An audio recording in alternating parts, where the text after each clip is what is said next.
दोस्तों, अगर आज के टाइम में इंडिया और चाइना हिमालय में लड़ते हैं और वॉर होती है तो कौन जीतेगा और किस तरीके से चीजें होगी। उसी के साथ में पूरे वर्ल्ड का 36% पॉपुलेशन जब जंग में उतर जाएगा तो क्या पॉसिबिलिटीज है।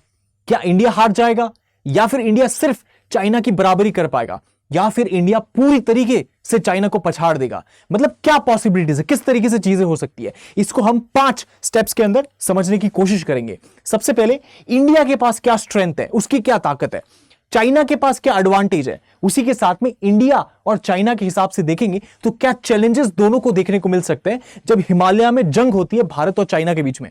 उसी के साथ में आखिर में जाकर बात करेंगे क्या वाकई में भारत चाइना की बराबरी कर सकता है, उसको मैच कर सकता है और उसको पछाड़ सकता है कि नहीं कर सकता। तो उस तरीके से इन 5 स्टेप में पूरे सेशन को हम देखेंगे।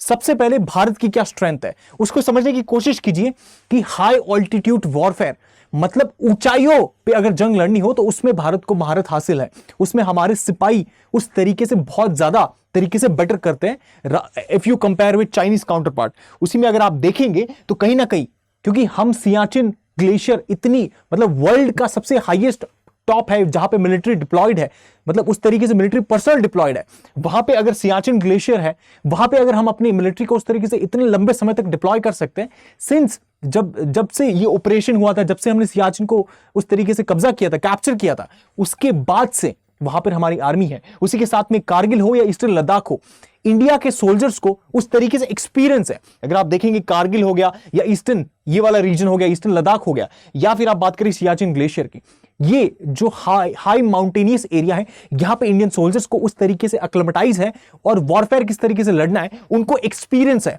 जब भी आप चाइनीज काउंटर पार्ट की बात करेंगे तो वो ज्यादातर उतना एक्सपीरियंस नहीं है उनको, क्योंकि वो ईस्टर्न रीजन में ज्यादातर रहते हैं और उसी के साथ में अगर यहां आते भी हैं तो इतने समय तक यहां पे नहीं आए, क्योंकि उनका जो स्टांस है वो एक तरीके से अग्रेसिव है कि जब जंग करनी है, कोई चीज हथियाना है, तब जाकर वो आते हैं ऊपर। लेकिन इंडिया के रिस्पेक्ट में देखेंगे हमें अपने देश को डिफेंड करना है, तो ये बहुत इंपॉर्टेंट हो जाता है कि सियाचिन ग्लेशियर पे आप देखेंगे कि 365 डेज हमें वहां पर उस तरीके से स्टेशन रहना रहता है। तो उसी कारण से इंडिया कहीं ना कहीं अगर आप देखेंगे हमारा डिप्लॉयमेंट वहां पे, उसकी वजह से हम बहुत ज्यादा सक्षम है वहां पर उस चीज को हैंडल करने के लिए। उसी के साथ में अगर आप देखेंगे तो हमारे पास स्पेशलाइज्ड माउंटेन डिवीजन है, मतलब ऐसे कोई आर्म सोल्जर्स नहीं है जो वहां पे उस तरीके से इंडिया के बॉर्डर्स को गार्ड कर रहे हैं। आप देखेंगे कि 14 कॉप्स अलग ही उनका डिवीजन बनाया हुआ है, ले डिवीजन जिसे हम कहते हैं, वो वहां पे है। तो उनको उस तरीके से एक्लेमेटाइज है, वो सारी चीजें और प्रैक्टिस है, सारी ट्रेनिंग है उनके पास, उस वजह से ये ज्यादा केपेबल है उस हिसाब से देखेंगे। एंड उसी के साथ तीसरा रीजन आ जाता है दोस्तों कि वो एक्लेमेटाइज है उस क्लाइमेट से, मतलब कम ऑक्सीजन के अंदर किस तरीके से रहना आम व्यक्ति नहीं रह पाएगा। आम सोल्जर अगर वहां जाएगा तो उसके लिए बहुत डिफिकल्ट है मैनेज करना। एंड सेम चीज होने वाली है चाइनीज सोल्जर्स के साथ में। लेकिन वही अगर आप इंडियन सोल्जर्स की बात करें और जो इस पर्टिकुलर डिविजन से है वो उस चीज से एक्लेमेटाइज है, उनको उस चीज की आदत है। कहीं ना कहीं आप देखेंगे कि हाई ऑल्टीट्यूड में पोस्टेड रहने की, आप उस तरीके से देख पाएंगे कि they have been station there since decades. तो ये चीज है जो इंडिया के फेवर में एक तरीके से गिरता है। ये इंडिया की स्ट्रेंथ है कि हमारे ट्रुप्स को उस एनवायरमेंट की एक तरीके से प्रैक्टिस है पहले से। उसी के साथ में दूसरा रीजन आ जाता है कि ज्योग्राफिक एडवांटेज है हमारे पास। अब ज्योग्राफिक एडवांटेज आप सोच रहे होंगे कि चाइना के पास होना चाहिए ना, क्योंकि चाइना आप देखेंगे तिब्बत एक प्लेटू है, ऊपर वाला रीजन है, तो वो अच्छे से हमको उस तरीके से ऑब्जर्व कर सकते हैं, उनके पास एडवांटेज होना चाहिए। लेकिन आप पाएंगे कि इंडिया के पास ये ज्योग्राफिक एडवांटेज है। इसका रीजन ये है क्योंकि तिब्बत एक प्लेटू है, एक फ्लैट लैंड है। लेकिन आप पाएंगे कि उसके बाद भी जब आप इंडिया की तरफ से देखेंगे तो कहीं ना कहीं चोटियां हैं, माउंटेन टॉप्स है। तो हमने उन जो माउंटेन टॉप्स है, उन रीजस है, वहां पे अपने ट्रूप्स को स्टेशन किया है। तो उसकी वजह से क्या होता है, अगर आप देखेंगे कि जब ट्रूप्स यहां पे स्टेशन होंगे तो यहां से जो मूवमेंट होगी वो दिख जाएगा उनको, तो उनके लिए उस तरीके से अटैक करना बहुत ईजी है।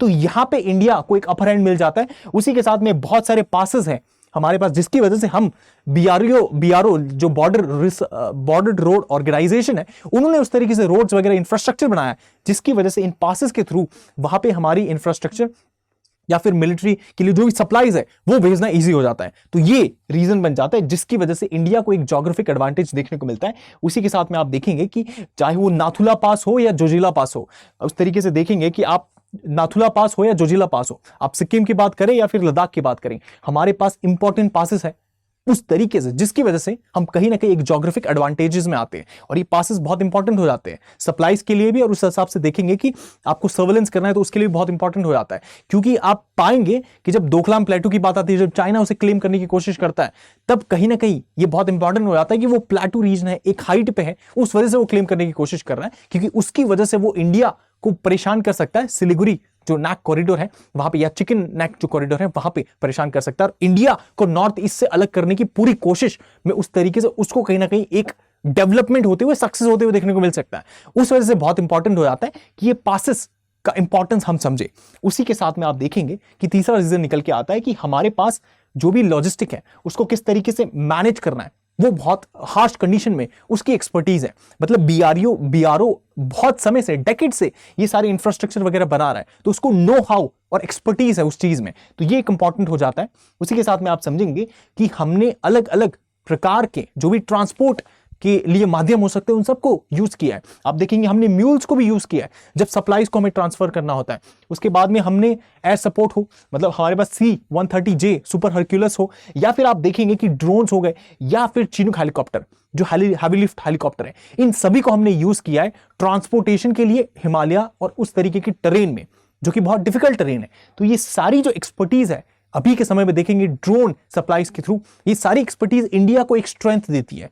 तो ये जो भी चीजें हमने डिस्कस की, ये कहीं ना कहीं इस तरीके से प्रूव करती है कि इंडिया के पास एक अपर हैंड है। अगर इंडिया और चाइना के बीच में हिमालय के रीजन में वहां पे कोई वॉर होता है तो इंडिया कहीं ना कहीं इन रीजंस की वजह से बहुत स्ट्रांग देखने को मिलता है। उसी के साथ आप पाएंगे कि ऐसा नहीं है कि चाइना वीक है, चाइना के पास भी कुछ एडवांटेजेस है जिसकी वजह से वो इंडिया को पीछे कर सकता है या फिर एक बराबरी की टक्कर देने के लिए सक्षम है। तो वो क्या एडवांटेज है? सबसे पहले आप देखेंगे कि इंफ्रास्ट्रक्चर की जब बात आएगी तो इनके पास सुपीरियर इंफ्रास्ट्रक्चर है, और खास करके एलएसी के अलोंग उन्होंने उस तरीके से एस्टैब्लिश किया है। ये आप इस तरीके से समझिएगा कि इनके पास ऑल वेदर रोड्स है, जैसे हमारे यहाँ बीआरओ बनाता है, उसी तरीके से उनकी वहां भी एजेंसीज है जिन्होंने ये ऑल वेदर रोड्स बनाए जो खराब नहीं होंगे, हर समय पे उस तरीके से एक्सेसिबल रहेंगे। उसी के साथ रेलवे नेटवर्क्स है, अगर आप देखेंगे तो लासा से शिगास्ते रीजन जो इनका तिब्बत वाला रीजन है, वहां पे आप पाएंगे कि उस तरीके से कनेक्शंस है, उस तरीके से रेल रोड है जिसकी वजह से वो सप्लाईज वगैरह पहुंचा सकते हैं, मिलिट्री डिप्लॉयमेंट इजीली कर सकते हैं और बहुत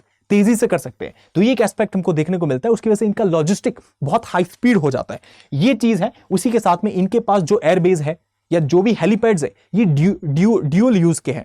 इसका मतलब क्या हुआ कि जैसे कि आप एग्जांपल से अगर देखेंगे आप, तो इनका इस तरीके से आप देखेंगे कि जो नगारी कुंसा एयरपोर्ट हो गया या फिर आप शिगास्ते जो एयरपोर्ट है इनका, उस तरीके से ये दो लोकेशंस है, ये इंपॉर्टेंट एयरपोर्ट्स आप पाएंगे इनके उस तरीके से, जहां पे एयर स्ट्रिप्स भी है, वो सारी चीजें हैं इनके पास। उसी के साथ ये ब्लैक कलर में अगर आप देखेंगे तो ये इंडिया के उस तरीके से एलएसी के अलोंग जो भी एयर बेसेस है वो हमको देखने को मिलते हैं। तो आप देखेंगे कि ये जो सेकेंड और थर्ड नंबर वाला एयरबेस है चाइना के रिस्पेक्ट में, उस तरीके से आप पाएंगे कि यहां पर ये सिविलियन यूज के लिए भी है, मतलब आम लोग उस तरीके से ट्रांसपोर्ट के लिए इसको इस्तेमाल करते हैं, लेकिन उसके साथ में जब जरूरत पड़ती है तब यहां पे आप पाएंगे कि इनके जो भी फाइटर क्राफ्ट है वो भी यहां पे लैंड करते हैं।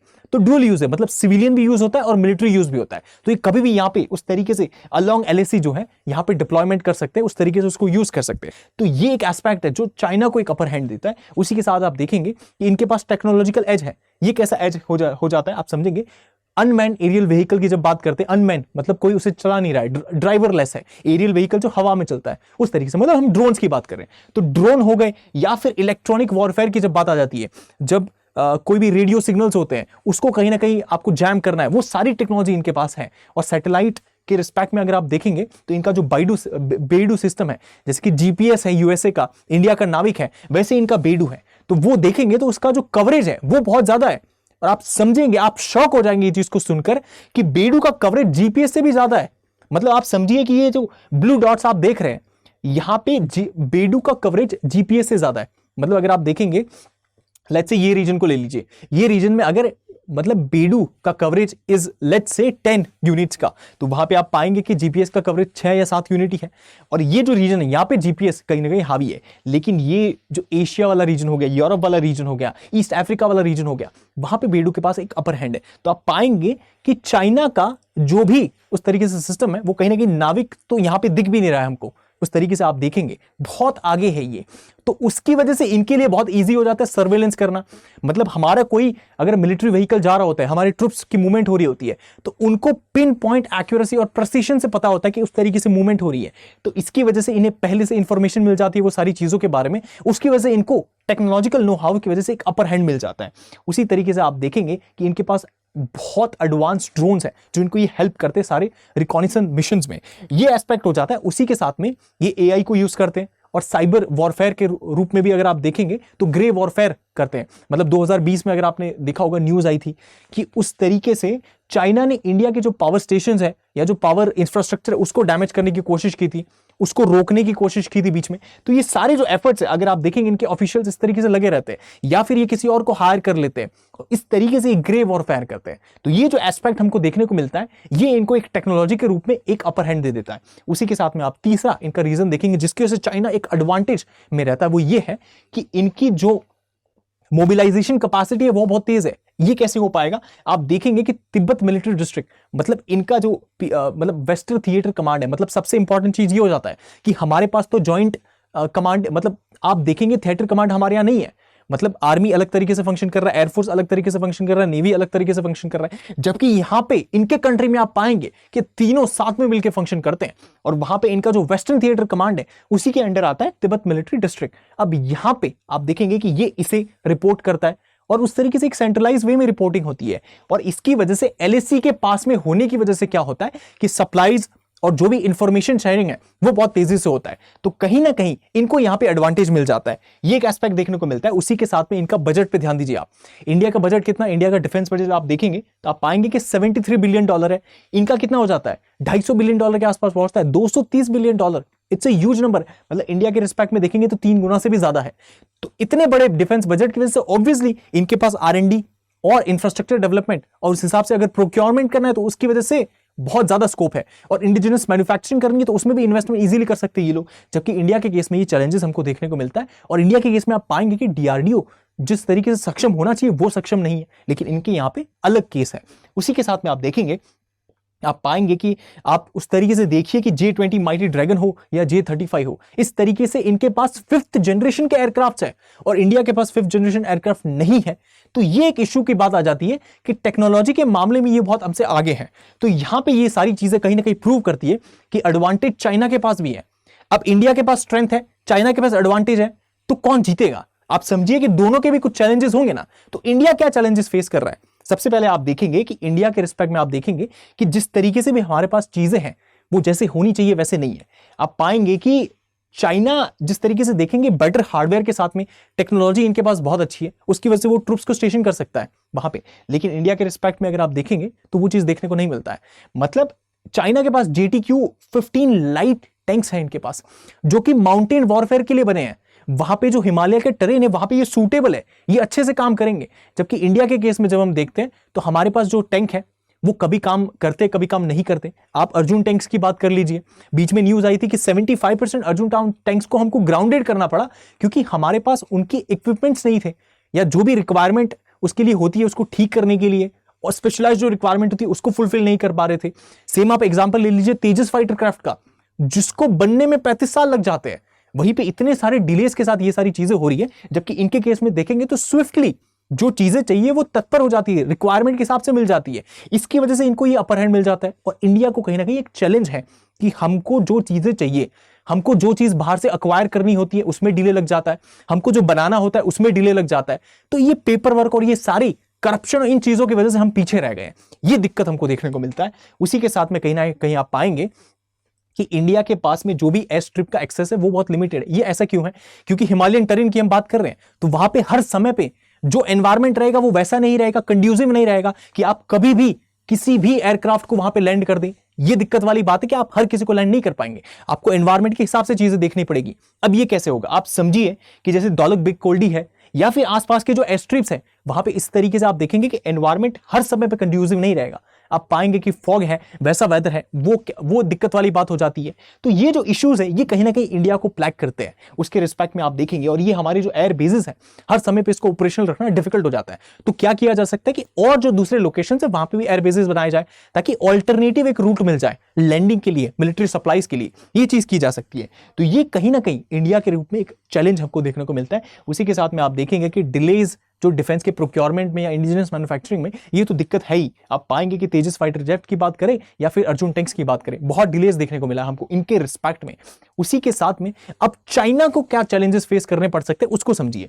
चाइना के रूप में आप देखेंगे कि सबसे पहली जो बात की है, इंडिया के सोल्जर्स के पास वो ताकत है, वो अकलमटाइजेशन पावर है जो इन्होंने हासिल की इतने समय उस रीजन में रहकर। जबकि चाइना के रिस्पेक्ट में देखेंगे तो कहीं ना कहीं इनके पास वो मोटिवेशन नहीं है, क्योंकि ये अग्रेसर स्टेट है।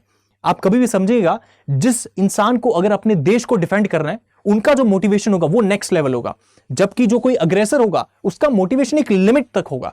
तो तभी आप ये पाएंगे कि इस रिस्पेक्ट में कहीं ना कहीं इंडिया को अपर हैंड मिल जाता है कि हमारे पास हमारे ट्रूप्स जो है वो वेल एक तरीके से ट्रेंड है। उसी के साथ में हम अपने देश को डिफेंड कर रहे हैं, हम किसी की धरती पे जाकर उस तरीके से उसको क्लेम नहीं कर रहे, जो कि चाइना का रवैया, जो चाइना करता है उसी तरीके से। तो डिफेंसर जो है एक तरीके से पावरफुल देखने को मिलता है।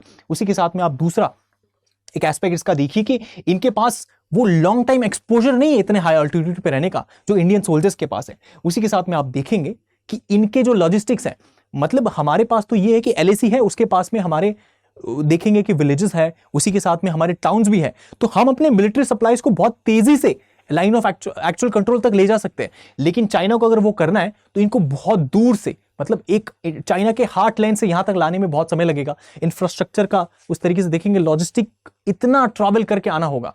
ये एक एस्पेक्ट है जिसकी वजह से कह सकते हैं कि इंडिया कहीं ना कहीं अपर हैंड रखता है, क्योंकि इनका मेजॉरिटी ऑफ जो रीजन है ये ज्यादातर अगर आप देखेंगे तो 94% चाइना उस तरफ रहता है, ईस्ट में रहता है। ये तो पूरा खाली रीजन है, तो मिलिट्री के कुछ उस तरीके से व्हीकल्स रहते हैं, ये होता है। लेकिन आप देखेंगे कहीं ना कहीं जो इंटरनल आप देखेंगे इंडिया को इस रिस्पेक्ट में बहुत ज्यादा बेनिफिट है, ये एक एस्पेक्ट देखने को मिलता है। उसी के साथ में आप पाएंगे कि चाइना अगर कोई भी एक्शन करेगा इंडिया पे तो क्या इंटरनेशनल स्क्रूटिनी नहीं होगा, इतना बड़ा देश है और उस तरीके से अग्रेशन करता है। जैसे 2020 में जब आप देखेंगे गलवान वैली क्लैश हुआ था तो चाइना को बहुत बैकलैश झेलना पड़ा, मतलब मतलब अमेरिका में जो इंडियन कम्युनिटी है उनके हिसाब से भी। उसी के साथ में अगर आप देखेंगे जापान हो गए, ऑस्ट्रेलिया हो गए, हर किसी ने क्रिटिसाइज किया था इस चीज को कि चाइना किस तरीके से अग्रेशन कर रहा है, ये तो सही तरीका नहीं है।